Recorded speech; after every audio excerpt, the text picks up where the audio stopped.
sono un'educatrice e sono specializzata al nido e quindi lavoro. È stato un disagio per le persone che si erano già programmate, insomma, che sapevano che sarebbe stato a luglio, poi trovarsi che è stato spostato, c'era chi aveva già prenotato ferie, quindi non è proprio stato simpatico perché si sono persi questa possibilità. Com'è andata?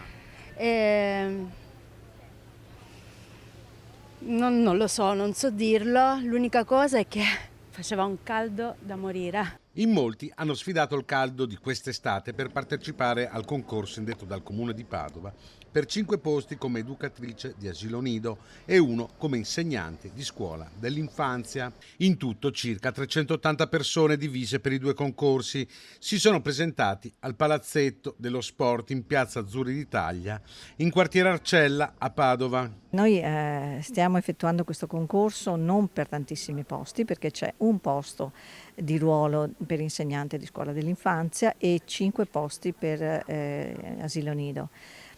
Certo che però il concorso poi verrà fatto fra 3 anni circa, per cui abbiamo bisogno di una graduatoria aperta da cui pescare laddove ci sarà bisogno di sostituzione del personale che se ne va, quello che va in pensione, quello che magari viene trasferito e quindi ci troviamo nella impossibilità di avere delle persone. Più di qualche malumore tra gli aspiranti educatori per la data del concorso ad inizio agosto. Allora, noi avevamo 2 strade, o farlo prima, però in questo modo mettevamo a rischio l'esecutività dei centri estivi perché non avevamo il personale, oppure mettere a rischio il concorso che si doveva fare ad agosto e quindi non avere il personale pronto per settembre.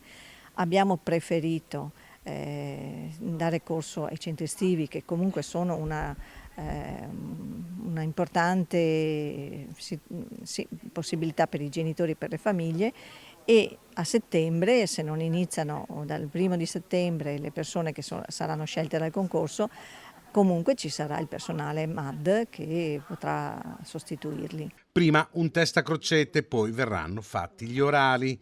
Molta l'attesa per lavoratori che vivono da anni il precariato. Un po' di anni che lavoro sì come educatrice. Quanti anni ha fatto di precariato, diciamo?